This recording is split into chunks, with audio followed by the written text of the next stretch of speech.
Pertama, Allah menyebut dengan kalimah Isa seperti ayat ni. Yang kedua, Allah menyebut menggunakan kalimah Al-Masih, merujuk juga kepada Isa.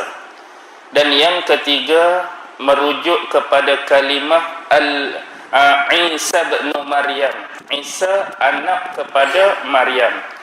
Jadi sekali Allah guna Isa saja-saja, yang kedua Al-Masih, dan yang ketiga Isa bin Maryam, Isa anak kepada Maryam. Kalau Allah merujuk menggunakan kalimah Isa, Allah sebut kalimah ni sebanyak 21 kali dalam Quran.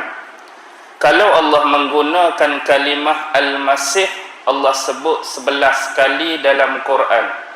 Dan kalau Allah menggunakan Isa bin Maryam, Allah sebut 23 kali dalam Quran. Apapun jumlah-jumlah tersebut merujuk kembali kepada Nabi Allah Isa, iaitu seorang Nabi dan Rasul yang pernah diutuskan kepada kaumnya, iaitu Bani Israel. Nabi Allah Isa termasuk Nabi dan Rasul yang wajib kita sebagai orang Islam yang beriman kepada Allah meyakini dan mempercayai bahawa Nabi Isa ni termasuk salah satu Nabi yang wajib kita percaya, yang wajib kita beriman. Bahkan dalam Al-Quran sendiri ada memperincikan tentang kisah Nabi Allah Isa, terutama di dalam surah-surah tertentu macam surah Ali Imran, surah An-Nisa dan beberapa surah yang lain. Dan Nabi Isa sendiri termasuk di dalam kalangan rasul-rasul yang bertaraf ulul azmi. Baik. Apakah yang dirasai oleh Nabi Isa tadi? Iaitu kekufuran ataupun penyelewengan yang telah dilakukan oleh segolongan Bani Israel. Apakah penyelewengan yang dilakukan oleh mereka? Baik. Bani Israel ini ataupun ada sesetengah mereka dirujuk sebagai golongan Yahudi. Dan kita perlu faham dalam agama Yahudi juga ada aliran-aliran tertentu ataupun disebut sebagai mazhab-mazhab. Antara tiga yang terkenal dalam agama Yahudi ini, pertama ialah mazhab Farisi, yang kedua mazhab Saduqi, dan yang ketiga mazhab Essens. Baik. Apa beza ketiga-tiga mazhab ni? Yang pertama, bila sebut kepada Farisi, dia merujuk kepada golongan Yahudi yang beriman dengan kitab yang diturunkan oleh Allah kepada Nabi Musa, iaitu kitab Taurat. Dan mereka juga adalah golongan yang mempercayai perkara-perkara yang melibatkan ghaibiyah, seolah-olah sama macam kita orang Islam percaya dengan kitab Al-Quran, dan kita juga percaya dengan perkara-perkara ghaibiyah yang diberitakan dalam agama. Contoh apa dia ghaibiyah? Percaya kepada alam akhirat, percaya kepada jin, percaya kepada malaikat, percaya kepada alam kubur, azab dan nikmat kubur. Tu termasuk hal-hal ghaibiyah. Yang ni mazhab Farisi. Manakala mazhab yang kedua disebut Saduqi. Saduqi pun percaya dan beriman kepada Taurat. Tetapi yang jadi masalahnya, golongan Saduqi inilah yang sebelum ni banyak merosakkan ayat-ayat Taurat, iaitu golongan-golongan yang merubah-rubah ataupun dengan kata lain menambah dan mengurangi serta menyelewengkan makna-makna tertentu di dalam Taurat. Boleh dikatakan Saduqi ini menyamai apa yang kita sebut hari ini sebagai religious rider, geng-geng penunggang agama, iaitu menggunakan agama pada masa itu untuk kepentingan diri sendiri. Baik. Yang ketiga, Essens. Esen ni satu mazhab yang juga percaya kepada Taurat, cuma beza dia dengan Farisi tadi, dia tak percaya kepada hal-hal yang bersifat ghaibiyah.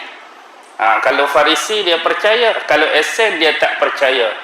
Bahkan dia memasukkan unsur-unsur yang tak sepatutnya dimasukkan dalam agama, iaitu paganisme dan unsur-unsur mistik. Sebab masa kehidupan Nabi Allah Isa tu, siapa yang jadi pemerintah Palestin pada masa tu? Iaitu golongan ataupun bangsa Romawi, orang-orang Rom yang duduk di Palestin. Jadi Rom ni sudah terkenal dengan budaya Helenistik dia. Satu budaya yang adanya dewa-dewa pagan, unsur-unsur mistik. Jadi mereka tu masukkan dalam tu.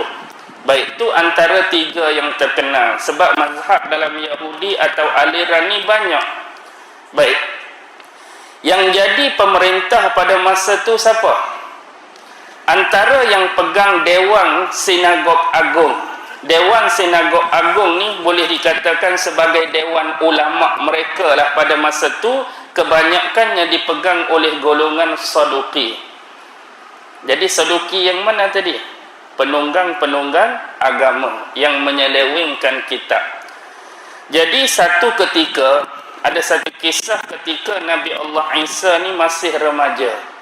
Jadi sebelum kita ceritakan kisah yang berhubungan dengan benda ni, saya nak ulang satu ayat yang Allah sebut dalam Quran, surah yang sama, ayat 48. Wa yu'allimuhumul kitaba wal hikmah wat Taurat wal Injil. Dan dia diajarkan oleh Allah Subhanahu wa taala Alkitab. Siapa? Nabi Allah Isa. Kitab di sini bukan merujuk kitab buku tu ataupun wahyu, tetapi kitab di sini merujuk kepada kepandaian menulis, Alkitabah. Wal hikmah, dan ilmu-ilmu yang benar, wat Taurat wal Injil. Injil tu memang kitab khusus yang diturunkan oleh Allah kepada Nabi Isa. Tetapi wat Taurat sebelum tu, Taurat yang pernah turun pada Nabi Musa pun diberi segala ilmu dan pengetahuannya kepada Nabi Allah Isa.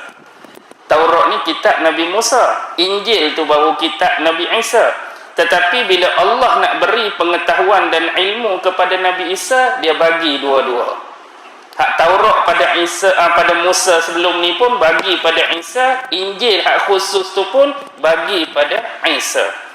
Jadi gambaran yang kita boleh dapat di sini, Isa ada dua-dua ilmu dan pengetahuan tentang Taurat dan tentang Injil.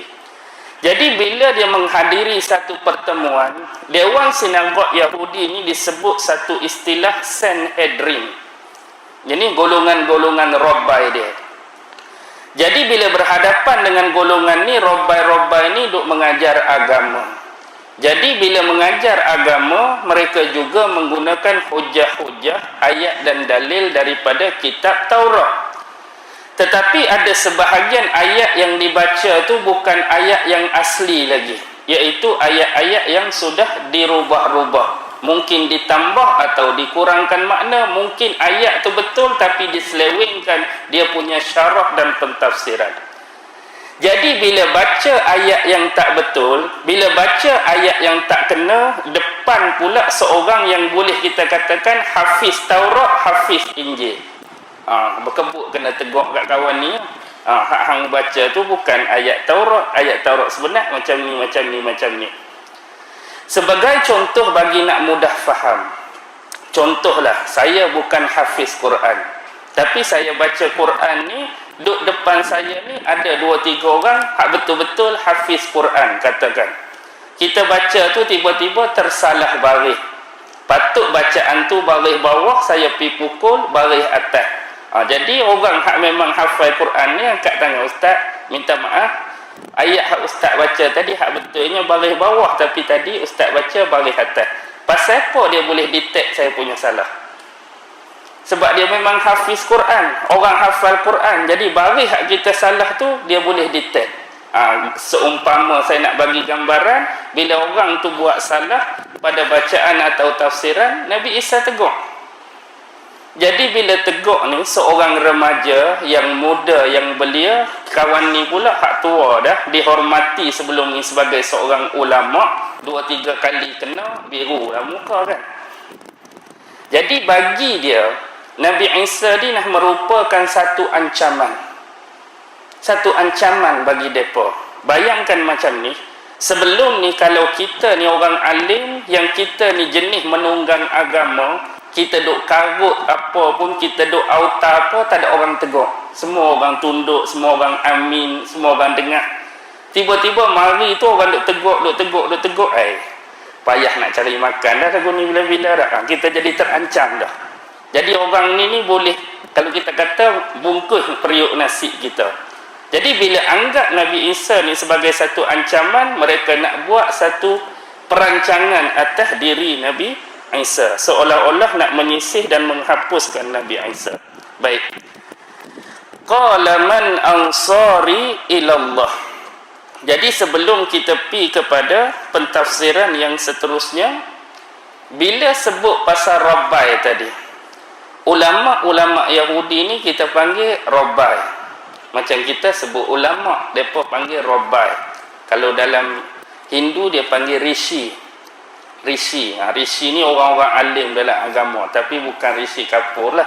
Rishi Kapoor tu pelakon. Okey, nama je lah sama. Baik, dia ada satu lagi istilah yang merujuk kepada ulama Yahudi ni, disebut sebagai Kohan. Apa dia Kohan dan apa beza dia dengan Rabbai? Rabbai ni umum, siapa-siapa boleh jadi Rabbai. Contoh, bila mana seseorang tu, tak kira dia siapa, dia belajar sungguh tentang Taurat, dia belajar sungguh tentang hukum hakam dalam agama tersebut, dan dia ada guru-guru, dan bila orang perakui ilmu dia, maka dia layak untuk jadi alim atau Rabbai. Tapi Kohan ni lagu mana? Kohan ni sama juga, tetapi yang beza salasilah dan nasab orang yang disebut Kohan ni, mereka adalah keturunan anak-anak daripada Nabi Allah Harun alaihi salam. Tu je beza. Tu je beza. Maksudnya siapa-siapa hak belajar dari keturunan anak Nabi Allah Harun sampai capai tahap ulama dalam agama mereka, mereka tak dipanggil sebagai Rabbai, tapi disebut Kohan. Maksudnya kalau orang sebut Kohan tu, kita tahulah dia keturunan Nabi Allah Harun. Hak selain pada Nabi Allah Harun tu kita panggil Rabbai. Tu je, sama je, cuma istilah digunakan. Baik. Qala man ansari ilallah. Satu ketika Nabi Allah Isa ni berhadapan dengan sahabat-sahabat dia. Jadi Nabi Isa bertanya kepada mereka, qala man ansari ilallah. Siapakah yang akan menjadi penolong-penolong ataupun pengikut-pengikut aku di dalam menegakkan agama Allah? Jadi Nabi Isa tanya sahabat-sahabat dia, siapa yang nak jadi pengikut aku, siapa yang nak jadi penolong aku dalam menegakkan agama Allah? Jadi ayat ni ada dua perbahasan daripada ulama. Pertama ialah satu pandangan, kalau kita rujuk tafsir Ibnu Katsir, satu pandangan daripada seorang ulama yang bernama Mujahid. Mujahid kata makna man ansari ilallah, siapa yang nak jadi penolong atau pembantu aku dalam menegakkan agama Allah. Satu. Yang kedua, pandangan daripada seorang ulama dan sufi besar, iaitu Imam Sufyan As-Sauri. Dan lain-lain dia kata, man ansari ilallah, siapa yang nak jadi penolong aku ataupun pengikut aku bersama dengan Allah. Ada beza tu. Satu, siapa yang nak jadi pengikut aku dalam menegakkan agama Allah. Yang kedua, siapa nak jadi pengikut aku bersama dengan Allah. Itu beza. Jadi kebanyakan ulama-ulama lebih memilih pendapat yang pertama itu, dianggap yang paling menghampiri kebenaran. Siapa yang nak jadi pengikut aku dalam menegakkan agama Allah, ataupun kesimpulan yang kita boleh buat, siapa yang nak jadi pengikut ataupun penolong aku dalam mendakwahkan ataupun menyebarkan agama yang menyeru kepada keesaan Allah Subhanahu wa ta'ala. Baik, ini zaman Nabi Allah Isa.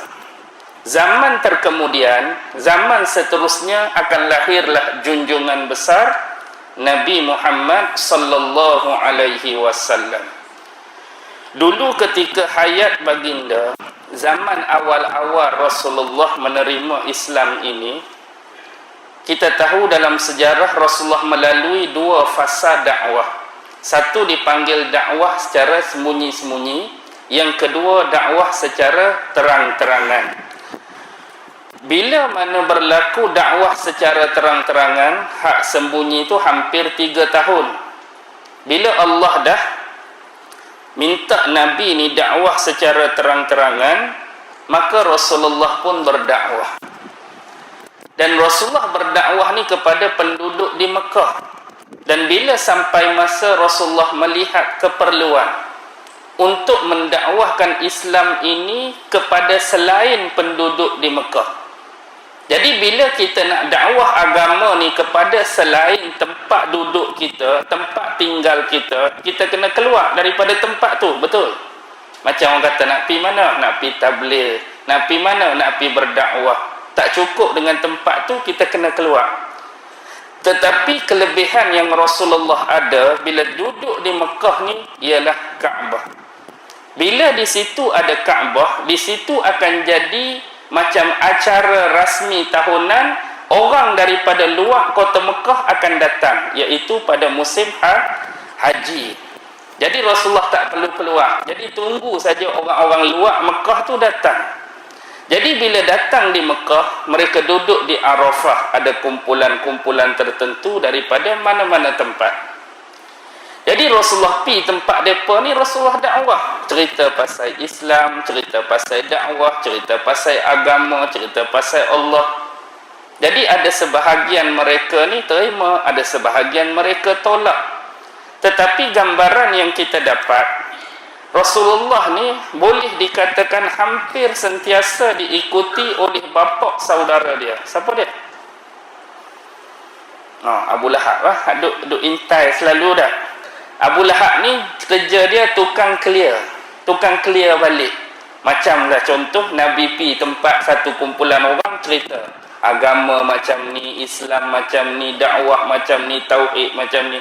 Lepas dia tinggalkan grup tu, Abu Lahab pi cuci balik, clear balik. Kalau budak ni cerita apa-apa, tak payah dengar tak payah ambil pot lah, tak payah ambil tahu lah. Maksudnya dia pergi clear balik hak Nabi cerita tu. Tu kerja dia. Dan ada sampai satu tahap, dia ni hina Nabi, marah kat Nabi, caci Nabi, bubuh pasir atas kepala Nabi. Tu siapa dia? Pak saudara dia punya kerja. Tetapi sepanjang Rasulullah dakwah macam tu, Rasulullah pernah sebut beberapa perkara. Antaranya sabda beliau sallallahu alaihi wasallam, man rajulun yu'wini ala an uballigha kalam rabbi fa inna quraisyan mana'uni an uballigha kalam rabbi. Apa dia kata? Man rajulun yu'wini, ada tak sesiapa yang nak tolong aku?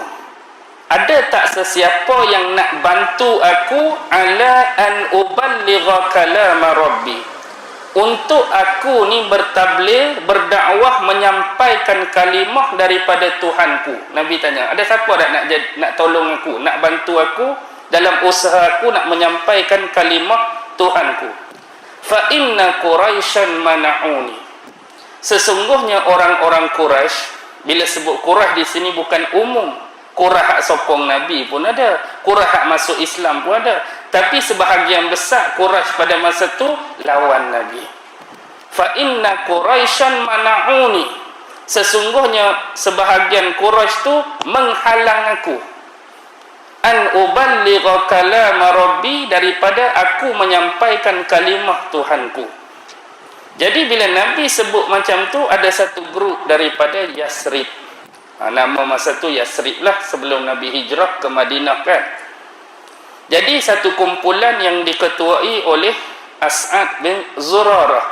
Jadi As'ad bin Zurarah ni dengar Nabi cerita macam ni, dia dengar-dengar, dia tertarik dan tertawan dengan dakwah yang diucapkan oleh Nabi, lalu dia masuk Islam, dia terima Islam. Dan dia janji dengan Nabi, bila balik ni dia nak dakwahkan hak Nabi dakwah ni kepada anak beranak dia di Yasrib. Jadi kalau boleh mari haji tahun depan, musim haji tahun depan, jumlah hak kami nak bawa ni lagi ramai. Jadi dia buat sungguh. Bila dia mari tahun berikutnya bertambah jumlah mereka. Mari tahun berikutnya lagi bertambah. Yang inilah yang disebut oleh sejarah telah berlaku dua perjanjian. Satu perjanjian Aqabah yang pertama, dan yang kedua perjanjian Aqabah yang kedua. Lepas tu Nabi hantar dia punya wakil Mus'ab bin Umair jadi pentabligh ataupun duta pertama ke Madinah sebelum Nabi hijrah. Sebab apa? Mereka janji nak tolong Nabi. Dan bila mereka janji nak tolong Nabi, mereka buat sungguh. Lihat bila Nabi dan sahabat berhijrah ke Madinah, apa sahabat Ansar tak bagi? Sahabat Ansar lah yang bagi tanah. Sahabat Ansar lah yang bagi rumah. Sahabat Ansar lah yang sediakan makan minum. Sahabat Ansar lah yang sediakan perkakasan. Hak mana jenis berniaga, berdagang, mereka bagi modal. Hak mana jenis suka bertani, bercucuk tanam, mereka bagi kebun dan tanah. Bahkan dalam sejarah, hak mana ada bini ramai, isteri ramai pun mereka nak bagi kepada sahabat Muhajirin, sebagaimana yang berlaku kepada Abdurrahman bin Auf. Abdurrahman bin Auf, sahabat Ansar, dia ni ada dua isteri, dua je pun, bukan empat. Tapi dua tu pun dia suruh Abdurrahman bin Auf pilih. Abdurrahman bin Auf, mana yang di mata kamu tu kamu suka, kamu berkenan, kamu pilih nak mana. Jadi kalau kamu nak ni, aku akan bagi hak ni. Kalau kamu nak hak ni, aku akan bagi hak ni. Kalaulah kita ada dua bini, lepas tu nak suruh orang bagi kat orang, kita pilih hak comel ke hak tak berapa comel, nak bagi kat orang. Biasa hak ni comel ni aku pegang lah, kekal lah dengan aku. Hak tak berapa tu hang ambil lah. Hak ni tak, pilih hak mana hang berkenan, ambil. Sampai tahap tu. Tapi waktu tu Abdurrahman tunda dulu, biar dulu. Aku nak settle isu perdagangan dan perniagaan. Mereka buat sungguh, sebab itulah Rasulullah menamakan sahabat-sahabat ni sahabat Ansar. Yang jadi penolong kalimah malam ni pun kita jumpa qala man ansari. Siapa nak jadi penolong dan pengikut? Baik. Qalal hawariyun, maka berkatalah golongan hawariyun. Apa dia hawariyun ni? Hawariyun ni dikatakan sebagai sahabat-sahabat ataupun pengikut tetap dan setia bagi Nabi Allah Isa. Dipanggil dengan satu istilah hawariyun. Baik. Apa makna hawariyun? Hawariyun ni banyak makna dia. Kalau buka kamus-kamus yang besar, kamus Muhit, kamus Lisanul Arab Imam Ibn Manzur, contoh kita akan jumpa hawari ni ada yang bermaksud penolong. Hawari ada yang bermaksud pembela. Hawari ada yang bermaksud seseorang yang mempunyai hati yang tulus dan ikhlas. Hawari. Kalau disebut dalam tafsir, hawari ni boleh kita letak kepada satu golongan manusia yang jenis sifat fizikal dia pendek-pendek, rendah-rendah. Jenis satu kumpulan manusia tu sifat mereka jenis tak berapa tinggi, pendek-pendek, rendah-rendah, boleh kita panggil itu juga hawari. Ataupun hawari ni satu kumpulan manusia yang suka pakai pakaian yang berwarna putih. Satu kumpulan pakai pakaian putih, boleh kita panggil itu hawari. ataupun kumpulan pemburu, jenis kumpulan manusia yang memburu binatang. Kita boleh panggil itu juga hawari. Jadi makna hawari itu banyak. Tetapi yang dikehendaki di sini, berkatalah al-hawariyun, bermaksud penolong ataupun pembantu khusus kepada Nabi Allah Isa alaihi salam. Walaupun Quran menyebut hawari dan ada hadis yang menyebut tentang hawariyun, tetapi tidak dijelaskan berapakah jumlah mereka, dan juga tidak disebutkan nama-nama kumpulan hawari itu. Baik, kalau kita ambil sumber depa, contoh Bible ataupun perkataan-perkataan yang datang daripada robai-robai Yahudi sebelum ni, yang mana mereka sebelum ni beragama Yahudi, taraf robai ulama, dan mereka masuk Islam. Antaranya ialah Abdullah bin Salam, antaranya Ka'ab bin Ahbar, antaranya Wahab bin Munabbih. Ni nama-nama robai Yahudi yang masuk Islam. Baik, Al-Hawari daripada sumber tu menyebut jumlah mereka ni 12 orang. 12 orang. Yang betul jumlah dia, wallahu alam, Allah lebih mengetahui. Baik, antara nama-nama yang disebutkan, biasalah bila Bible kita baca hari ni bahasa apa? Dominan bahasa apa? Bahasa Inggeris. Versi King James ke, versi RSV, Revised Standard Version ke, versi ASV, American Standard Version ke, biasanya sebut nama-nama ni. Baik, pertama ialah Peter ataupun Petrus. Yang kedua, selepas Peter atau Petrus, James. Sebab James ni ada dua orang. Hak pertama ni disebut sebagai James anak Zabidi. James anak Zabidi. Yang ketiga, John. John, bukan rokok John tu tak, ataupun roti John. John ni sebenarnya lebih kepada Yohana lah, sebutan biasa Yohana. Yang ketiga, Philips. Yang ketiga dah. Yang keberapa dah? Yang keempat lah Philip. Yang kelima, Andrew. Yang keenam, Bartholomew. Yang ketujuh, Thomas. Yang ke-8, Matthew. Yang ke-9, James seorang lagi. Ni James anak Alphaeus. Yang ke-10, Thaddeus Labaius. Yang ke-11, Simon orang Kanaan, atau disebut Simon the Zealot. Yang ke-12, Judas Iskariot. Judas Iskariot tu, Judas tu nama, Iskariot tu bukan nama. Iskariot tu bermaksud pengkhianat.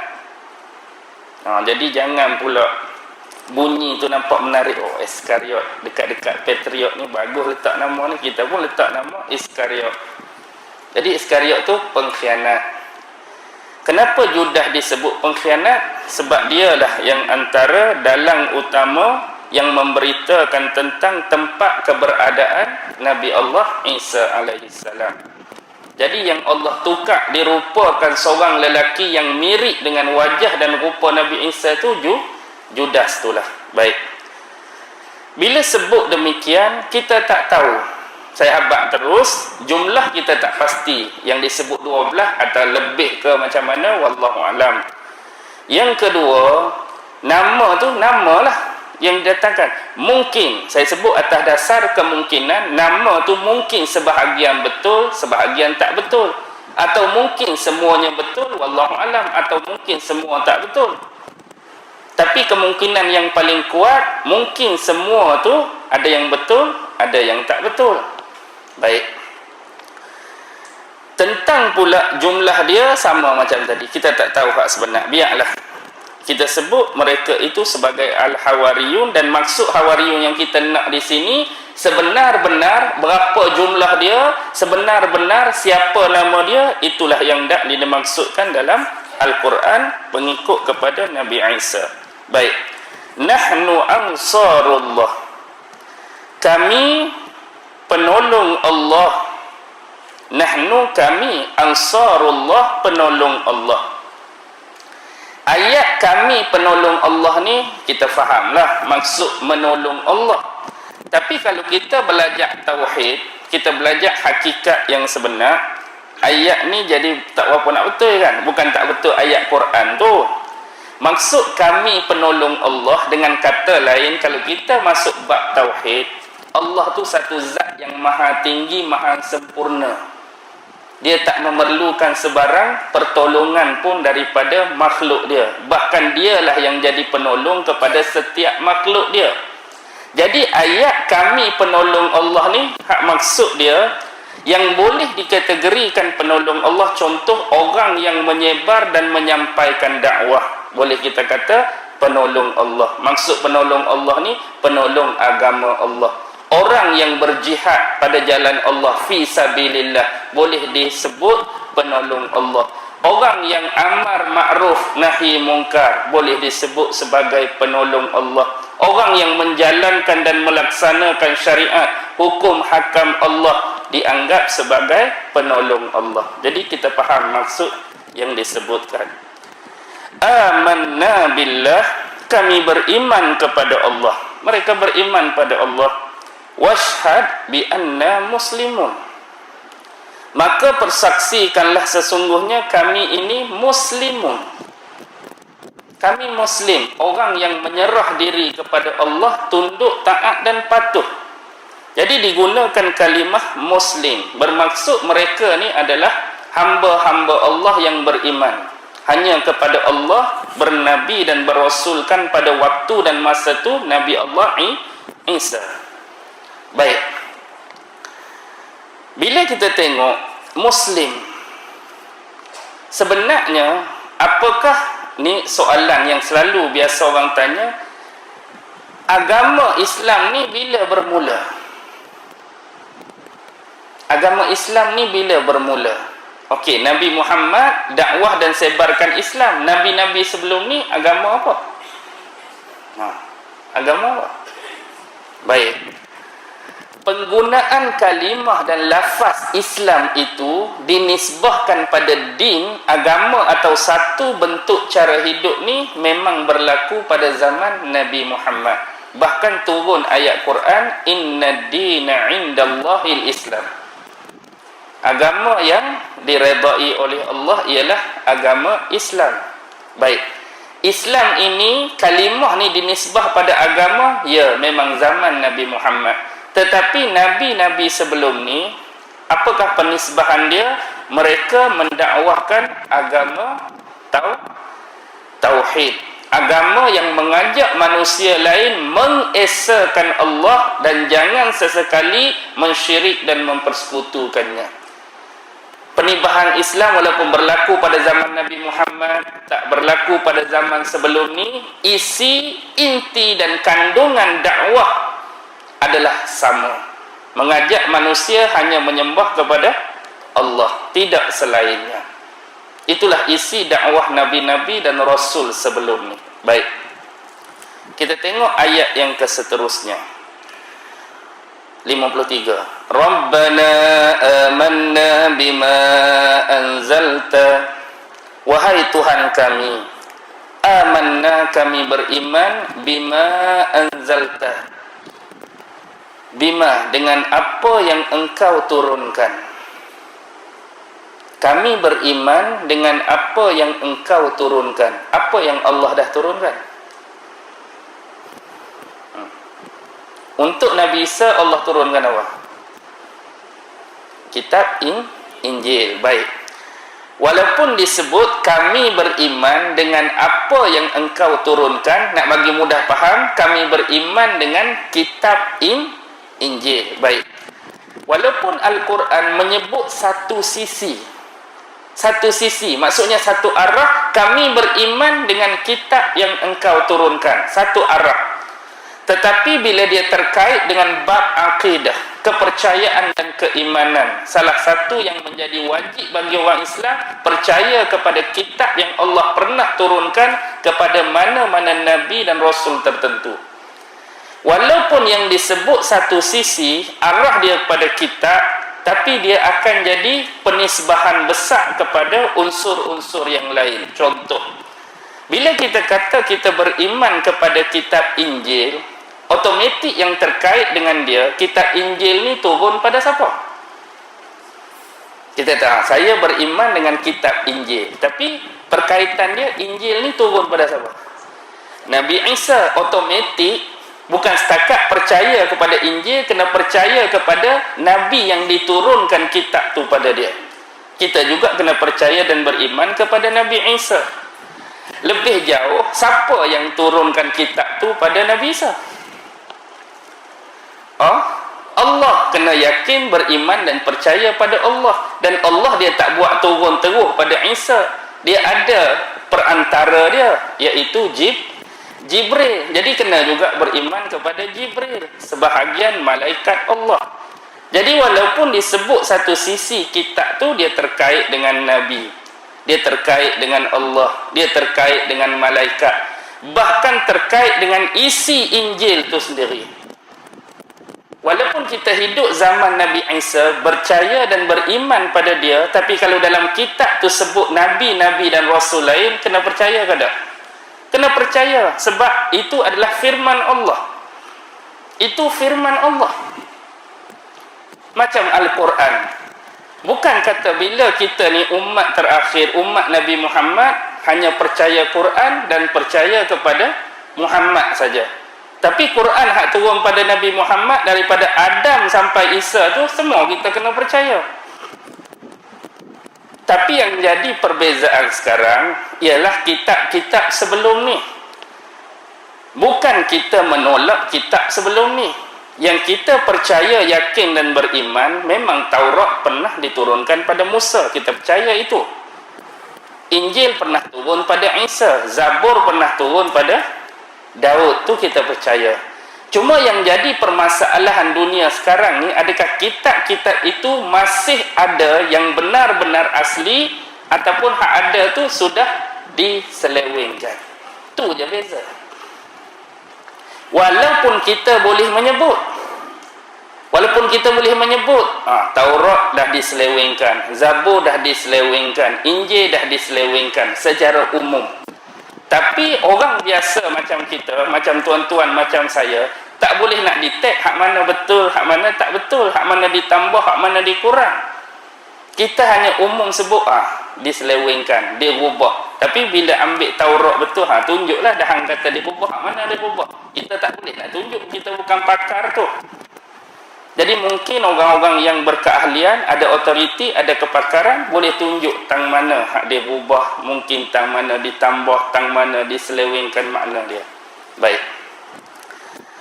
Kembali kepada persoalan ni, wattaba'na rasul, dan kami mengikuti Rasul, faktubna ma'asyahidin.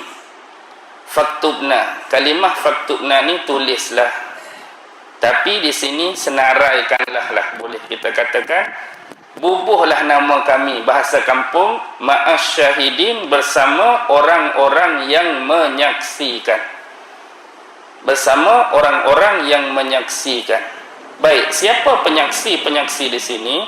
Dalam tafsir Ibnu Katsir ada satu asar.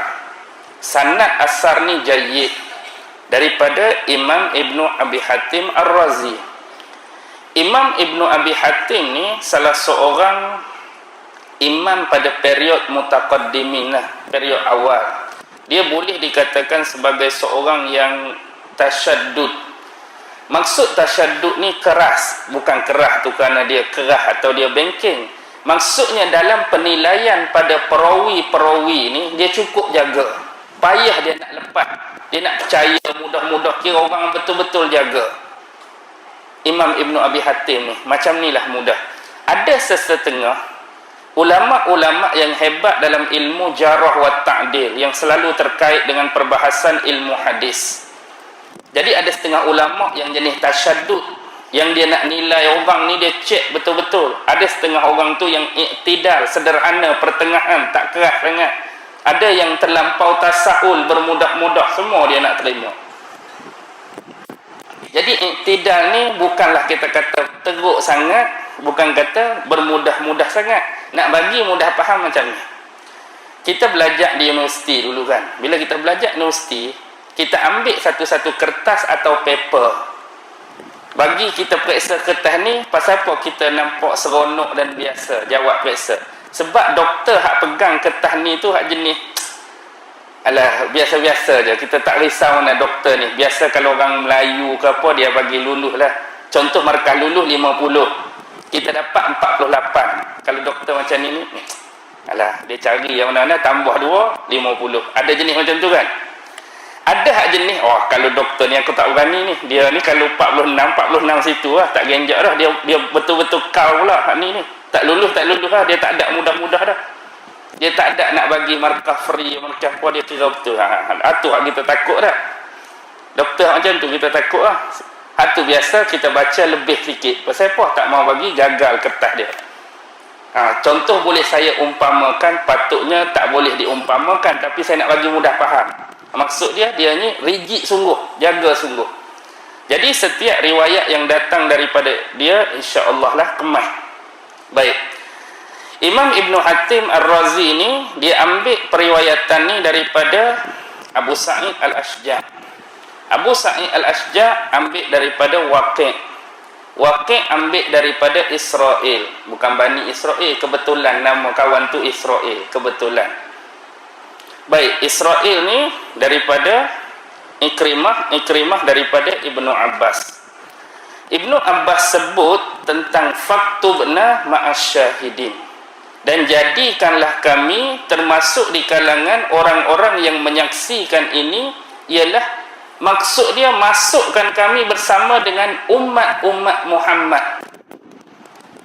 Dia tu duduk zaman dia, tapi kalau boleh tulislah nama kami, listkan nama kami sebagai golongan-golongan yang menyaksikan sekali dengan umat Nabi Muhammad. Okey. Dia ada satu ayat dalam Quran, wa kadzalika ja'alnakum ummatan wasatan litakunu syuhada'a 'alan nas.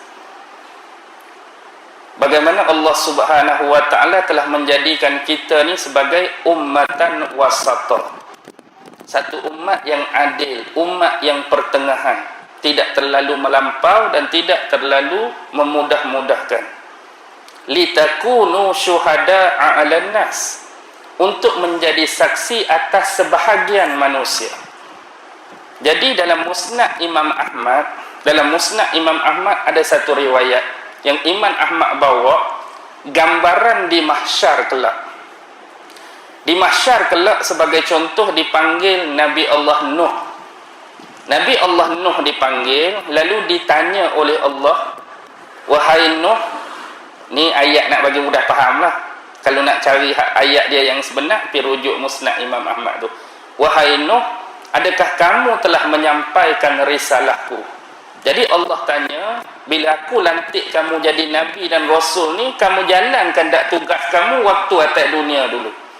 Bersama kaum kamu tu, kamu sampaikan dakwah aku ni, risalah aku suruh ni? Ya, Nabi Nuh jawab, ya, aku sudah menyampaikan. Jadi dipanggil pula umat dia, umat Nabi Nuh tu.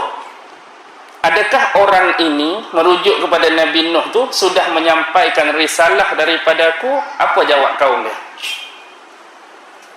Orang ni tak pernah sesekali datang jumpa kami, dan dia tidak pernah menyampaikan risalah daripadamu kepada kami. Seolah-olah macam dia tak kenal Nabi Nuh. Padahal Nabi Nuh hari-hari tak berhenti dakwah kat mereka, tiba-tiba tak mau mengaku. Baik. Walaupun ini adalah contoh hadis yang dibawa dalam Musnad Imam Ahmad, ada beberapa perkara yang kita boleh renung. Pertama, ini adalah bentuk mahkamah Allah, yang semestinya mahkamah Allah diliputi oleh keadilan. Kalau Allah tak tanya Nabi lah, ni ayat saya lah ni, nak bagi mudah faham. Kalau Allah tak tanya Nabi Nuh sudah menyampaikan atau belum, Allah dah memang tahu dah apa yang jadi.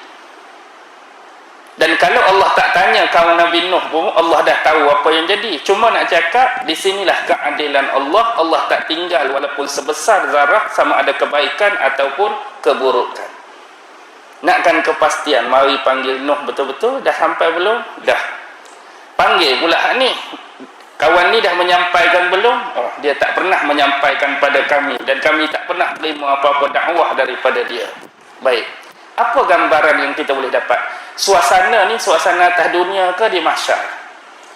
Suasana di mahsyar, nak habaq jenis orang kaki pembohong, pendusta, penipu dan pembongok ni bukan setakat atas dunia. Atas dunia dulu depa lah lawan Nabi Nuh. Depa lah maki Nabi Nuh, depa lah tuduh Nabi Nuh macam-macam. Bila mereka dah kena atas dunia musibah banjir besar daripada Allah, ni mahsyar. Hak tanya depa tu Allah dan depa nak jawab depan Allah, patut takutlah kan. Atas dunia dulu dah lah lawan Nabi dia, dah lah lawan pesuruh dia, takkan nak bohong lagi hari ni. Patut ada sifat tu kan, ni depan Tuhan ni. Tiba-tiba dia boleh kata tak kenal lagi depan Tuhan, nak kata pembongok ni.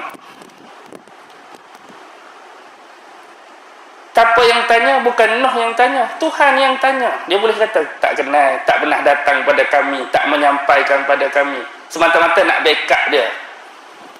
Harap-harap dapat dipertahankan dengan jawapan tadi. Tapi Allah tahu. Jadi baik sekarang ni, hak ni kata ya, hak ni kata tak.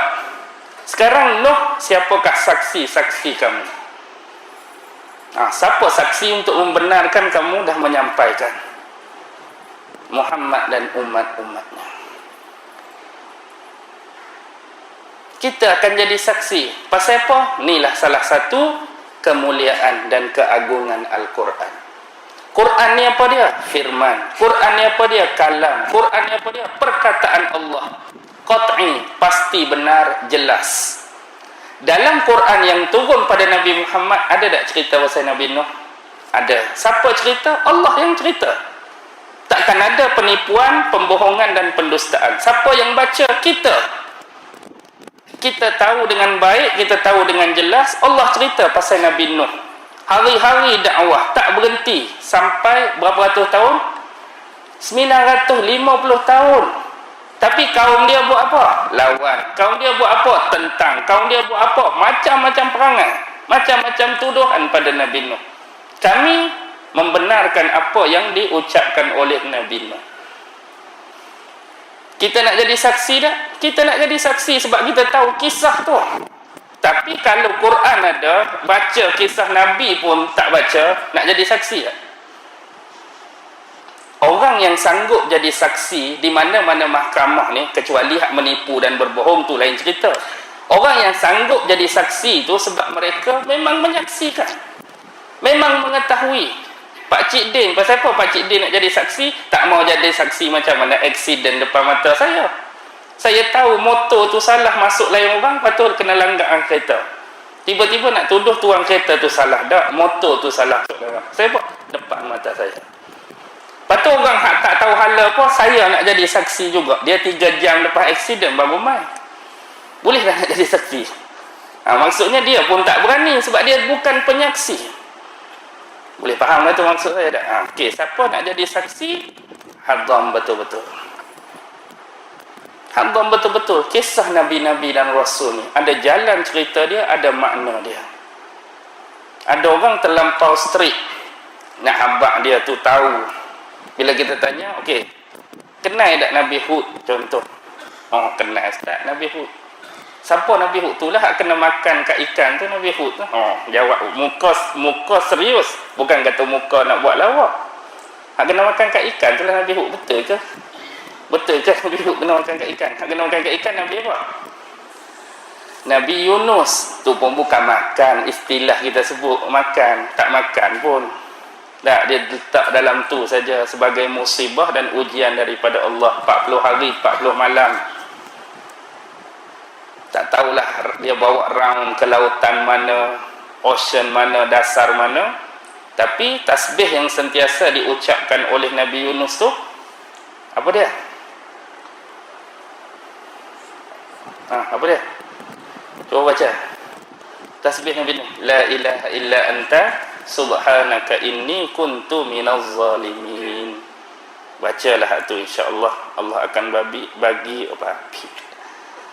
Allah akan bagi kelepasan dan pembebasan daripada perkara-perkara yang menggelisah ataupun dianggap suatu perkara yang sukar dalam kehidupan kita, insya-Allah. Baik, Wa makaru wa makarallah wallahu khairul makirin. Ayat yang terakhir.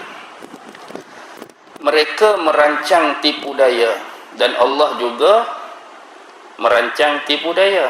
Wallahu khairul makirin, dan Allah lah sebaik-baik yang menghapuskan perancangan dan tipu daya mereka. Okey. Apakah cara yang mereka buat? Baik.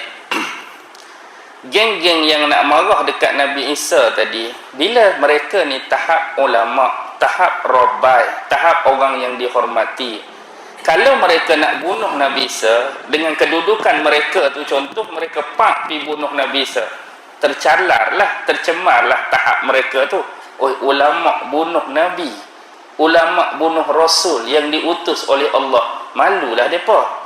Jadi antara cara dia, mereka akan buat benda yang sama, merancang nak hancur, musnah atau bunuh Nabi Isa, tapi biar rancangan mereka ni melalui tangan orang lain. Melalui tangan orang lain. Contohlah, kita kata kalau saya tu nak suruh bunuh orang tu, kalau saya sendiri pergi bunuh, oh ustaz pergi bunuh orang, jadi malulah saya. Jadi saya upah orang lain, bang, saya bagi 1 juta, pang bagi. Jadi orang tak nampak saya upah tu, pang, kawan ni mati dah. Kita lepas tangan, seolah-olah cuci tangan. Orang lain tolong buat kerja tu asal datang dari kita. Jadi cara mana? Memfitnah Nabi Allah Isa. Apa fitnah yang mereka buat? Dalam tafsir disebutkan bahawa antara 5 fitnah yang mereka lemparkan pada Nabi Allah Isa. Jadi kumpulan-kumpulan ni bertemu dengan penguasa ataupun pemerintah Rom di Palestin pada masa tu. Baik. Bila perkara pertama yang mereka lemparkan tuduhan ialah penisbahan pada agama. Iaitu Nabi Isa ni dianggap sebagai orang yang telah tersesat daripada jalan sebenar agama. Dia mengajar ajaran sesat kepada masyarakat dan orang ramai. Sebab kami ni ulama Yahudi, kami ni roba Yahudi, kami duk mengajar agama lama dah, tiba-tiba mari orang ni ajak tak sama macam kami mengajar. Padahal dia hak teruknya, hak tu kawan tu betul, tapi dia buat ayat tu, kami ni ulama, dia mari tu ajak hak kami tak ajak, dia mari cerita hak kami tak pernah tahu cerita sebelum ni. Jadi dia ni sebagai penyesat masyarakat. Satu. Yang kedua, dia inilah yang menghalangi kami daripada memberikan ketaatan kepada pemerintahan kami. Bagi dia cakap, Rom tu orang luar, mari tempat kita, jajah tempat kita, jadi pemerintah, jadi pemimpin, nak suruh bagi ketaatan pada dia. Dia duk bagi tahu orang macam tu supaya kami ni terhalang daripada berikan ketaatan. Nabi Isa tak kata apa pun. Dia yang lebih-lebih buat cerita. 2. Yang ketiga, dia adalah perosak sistem masyarakat dan sosial. Contoh, kalau ada pengikut dia tu terdiri daripada kalangan anak-anak, maka dia akan bergaduh dan derhaka pada mak pak dia. Kalau hak anak tu ikut dia. Kalau hak ikut tu jenis bapa, akan bergaduh dengan isteri, akan bergaduh dengan anak, akan beraduh dengan ahli keluarga lain, dia jadi pemecah belah. Bila jadi pengikut tu. Tu 3. Yang keempat, mereka menuduh Nabi Isa ni melakukan sihir. Nak buat lagu mana? Dah mukjizat yang Allah bagi pada Isa pada masa tu memang kau-kau punya. Boleh sembuh penyakit sopak, boleh sembuh orang yang buta jadi celik, boleh hidupkan orang mati, ambil tanah, buat prototipe rupa bentuk burung, tiup, hidup burung macam burung betul. Bagi mereka tu adalah sihir. Jadi bila orang tengok, orang terpikat, orang jadi pengikut dan follower dia. Padahal dia guna sihir. Tuduhan lah. Dan yang nombor 5, hak paling tak boleh belah, iaitu mereka menuduh Isa ni anak seorang penzina, kerana mak dia melahirkan dia tanpa seorang bapa ataupun ayah. Siapa buat kerja ni? Kalau orang luar, Nabi Isa tu Bani Israel, mereka hak tuduh ni apa? Bani Israel juga, sama-sama Bani Israel, tapi janji boleh rosakkan orang ni, boleh musnahkan orang ni, boleh fitnah orang ni, jalan. Kalau orang luar daripada tu, okey, lagi kita kata orang nak benci, orang nak buat apa pun, dia bukan bangsa kita, dia bukan kaum kita. Ni sama sendiri. Kerana dia berasa terancam dengan kehadiran Nabi Isa, dia sanggup buat macam ni. Ni kata orang-orang Yahudi. Baik. Bila buat lagu tu, senyum ke marah pemerintah? Bila dengar macam ni, takkan nak senyum dah. Mesti marah. Ringkas cerita, bila marah maka dibuatlah tangkapan. Kita kena tangkaplah orang macam ni, membahayakan. Jadi dikerahkanlah orang cari-cari tak jumpa, pi sana tak jumpa, pi sini tak jumpa. Lalu ada macam kita kata, orang kata apa ni, imbuhan ke apa, maksudnya kita bagi sekian-sekian, siapa boleh tunjuk di mana-mana. Jadi salah seorang pengikut yang terpesona dengan imbuhan tu ialah Judas tadi. Judas tadi sanggup bagi tahu padahal wang imbuhan tu lebih kurang 30 shekel. Shekel ni ialah dirham, perak. 30 keping perak je pun. Tapi dia sanggup mengkhianati guru dia sendiri. Seorang Nabi dan Rasul. Dia janji akan tunjuk tempat-tempat tu, kamu boleh pergi dan tangkap Nabi Isa. Baik. Pada malam tersebut, banyaklah riwayatnya. Ada sebut Taman Getsemani, ada sebut tempat lain, wallahu alam. Baik. Malam tu kita kata tolak Judas. Asal kalau kita ambil 12 orang, tolak Judas tinggal berapa pengikut dia? Tinggal 11. Kalau 11 orang ni duduk sekali dengan Nabi Isa, ada berapa? Jadi ada 12. Baik. Bila Nabi Allah Isa berkumpul dengan sahabat-sahabat dia yang kata 11 orang tadi jadi 12. Jadi malam itulah dianggap sebagai malam terakhir. Malam terakhir. Inilah yang disebut atau digambarkan oleh Leonardo da Vinci tu dalam lukisan dia The Last Supper. Kira makan malam terakhir bersama sahabat-sahabat kan. Baik. Bila kawan ni mari dengan tentera-tentera Rom untuk tangkap tu, jadi tentera Rom tak masuk. Dia suruh siapa masuk? Kalau tentera Rom masuk lagu tu, orang terbu lari kan. Jadi guna siapa? Guna Judas tadi. Biar Judas masuk dulu, Judas tangkap dan Judas bawa keluar. Jadi sebenarnya pada malam tersebutlah waktu Judas masuk tu, Allah angkat Nabi Isa. Dan ditukarkan rupa Judas tu mirip persis hampir sama dengan Nabi Allah Isa.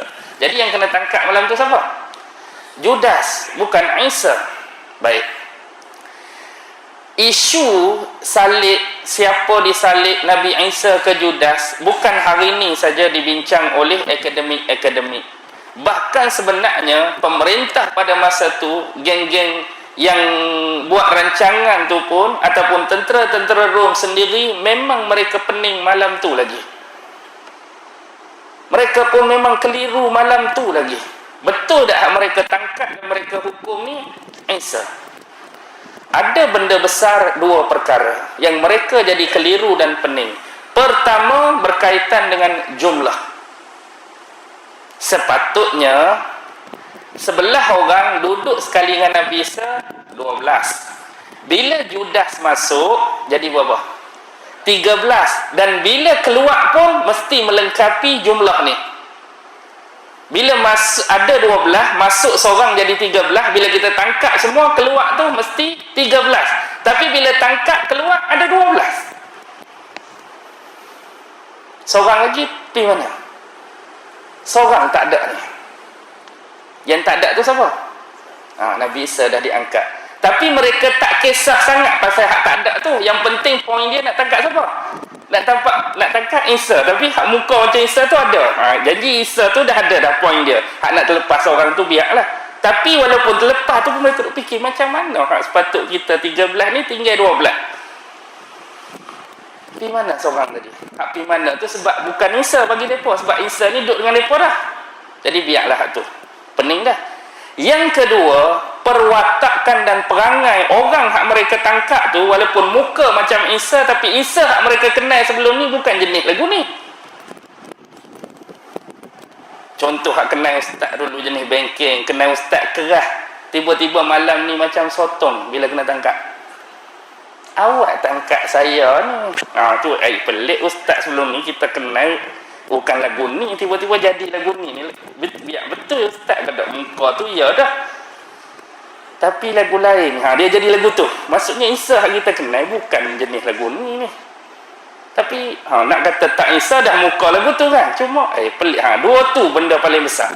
Tu yang jadi mereka sangsi sebenarnya pada masa tu lagi. Betul tak mereka tangkap tu Isa.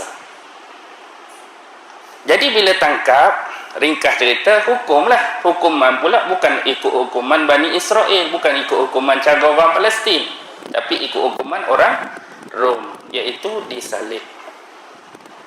Saliblah, di tiang salib. Ada dua orang lagi, orang bersalah pada masa tu dihukum dengan hukuman yang sama. Baik.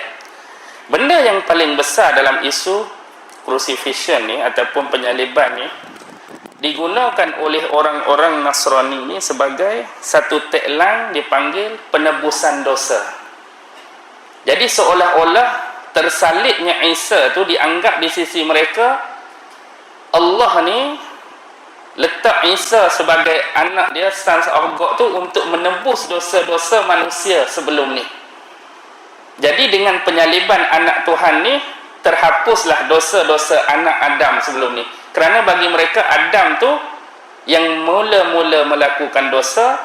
Jadi dosa ni dianggap macam warisan. Bila Adam berdosa, anak cucu dia pun berdosa. Duk berdosa sampai tersalibnya Isa, tertebuslah dosa sebelum ni. Okey, boleh faham tu Baik, betul tak? Tersalibnya, kita sebut Isa lah di sini, walaupun di sisi akidah kita fahamlah hak sebenar. Adakah betul anggapan bila tersalibnya Isa yang dianggap sons of God tadi terhapus dosa hak sebelum ni? Kalau terhapus betul-betul, seronok ke tak seronok? Maksudnya orang hak buat dosa daripada sebelum salib sampai kepada Adam tu seolah-olah habis, licin. Agak-agak siapa yang paling berbahagia? Siapa paling berbahagia kalau betul-betul lagu tu? Tersalibnya Isa, habis licin dosa sebelum. Antaralah yang boleh kita katakan dan andaikan Fir'aun, aku ni mengaku Tuhan masa hidup atas dunia, lawan Musa, kejak Musa, nak bunuh Musa. Nasib baiklah Isa kena salib, dosa-dosa aku pun habis terhapus. Andaian lagu tu lah kita kata. Namrus pernah mengaku jadi Tuhan, lawan Nabi Ibrahim, mati pun dengan nyamuk, hina. Nasib baik Isa kena salib, dosa aku pun hilang juga. Orang lawan Nabi Nuh, nasib baik aku pun settle habis. LGBT zaman Nabi Lut, dulu kena laknat, balik bumi, Allah, nasib baik kawan tu tebus, habis dosa kita. Jadi pemaknaan di sini, bila berlaku penebusan dosa, adakah penduduk-penduduk daripada zaman Adam sampai berlaku hari penyaliban diistilahkan sifar neraka? Dah semua settle dah. Adakah neraka akan jadi kosong?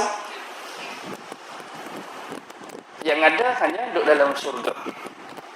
Maksudnya ketika berlaku penyaliban. Dan isu lebih jauh, bagaimana pula nasib orang yang hidup selepas peristiwa salib?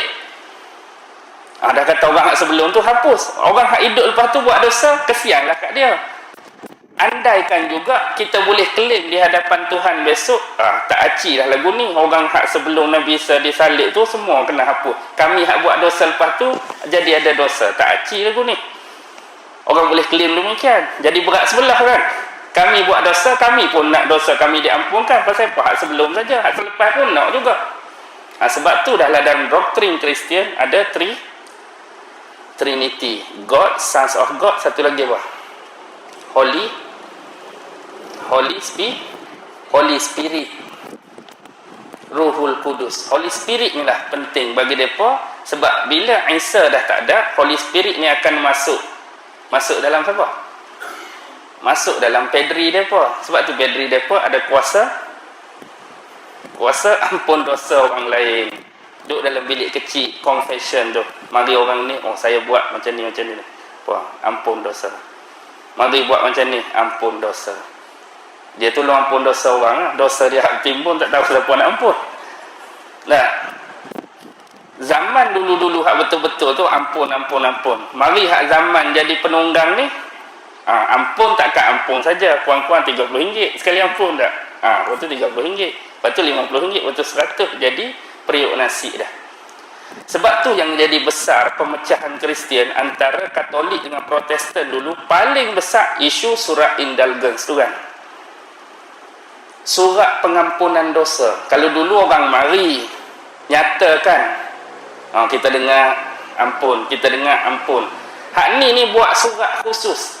Surat tu pergi letak depan pintu rumah orang, tulis dosa sekian-sekian sekali dengan duit.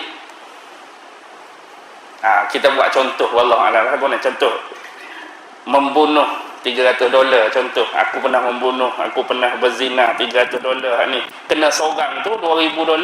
Lepas tu setiap rumah sampai macam jual seolah-olah macam jual agama kan. Nak sangat keduniaan tu. Tulis dosa, kami kutip, ambil sekali dengan duit, kami pergi gereja, church, baca-baca doa, tolong ampunkan dosa. Itu yang keluar Protestan tu. Jadi kalau kita hidup zaman tu, sekiranya duduk dalam grup dia, kita nak jadi Katolik ke Protestan, kita pun akan jadi Protestan, akan protes. Sebab ni dah jadi menunggang agama dah. Maksudnya menunggang apa? Bukan setakat agama, tapi menunggang. Kita panggil pandai ni bodoh lah. Kepandiran manusia lain tentang agama bangsa-bangsa tu, kita guna dia untuk memperbodohkan dia. Mazhab tu banyak lagi lah kita kata. Baik, kalau kita ambil juga isu yang sama ni, kita fikir rasio logik, rasional. Kalaulah betul-betul ada Holy Spirit yang boleh mengampunkan dosa, seronok ke tak seronok? Kalau betul-betul ada macam ni, yang kita boleh mengaku dosa kita, orang tu tolong ampun dosa, seronok ke tak seronok? Seronok lah. Kita buat apa-apa dosa, pergi jumpa dia, habis sebelum ni kita buat. Hakikatnya saya nak tanya, penjara paling banyak atas muka bumi ni di mana? Penjara paling banyak di mana? Antaranya di Amerika sendiri. Jadi bila kita dah ada kuasa mengampunkan dosa orang lain, perlu lagi tak ada jail? Perlu lagi tak ada jail bang? Hang buat apa tadi? Saya bunuh orang. Tak apa, relax. Ni ampun dah dosa hang. Okey, belah. Hang apa pula? Saya baru berzina 5 minit lepas bini orang. Tak apalah. Ni ampun dosa. Jadi dah mari orang boleh ampun. Jail buat apa lagi? Tapi bila pergi kat jail, hang kesalahan apa? Saya bunuh orang. Dah dia bunuh orang, awak hang tak guna kuasa hang ampunkan dosa dia. Duk bagi dia terperak dalam jail. Lepas tu hukum bunuh ke, hukum gantung ke, hukum sekian-sekian. Mana kuasa ada tadi? Pilah ziarah, pilah melawat jail tu, piap pun seorang demi seorang, settle lah. Hakikatnya dah dia pun kuasa pun bukan tahap kuasa mana dah. Sebenarnya tak ada pun, tapi nak habaknya tak boleh buat apa. Itu hanyalah penipuan semata-mata. Tak ada Holy Spirit, tak ada apa sebenarnya. Yang hakikatnya yang kita fahami, Ruhul Kudus yang diceritakan dalam Quran merujuk pada apa? Ruhul Kudus. Wa ayyadnahu bi Ruhil Kudus, dan kami perkuatkan dia dengan Ruhul Kudus. Contoh Nabi Isa tu. Ayat tu kaitan dengan Nabi Isa. Kami perkuatkan dia dengan Ruhul Kudus. Apa dia? Jibril alaihi salam. Ruhul Kudus merujuk kepada Jibril alaihi salam.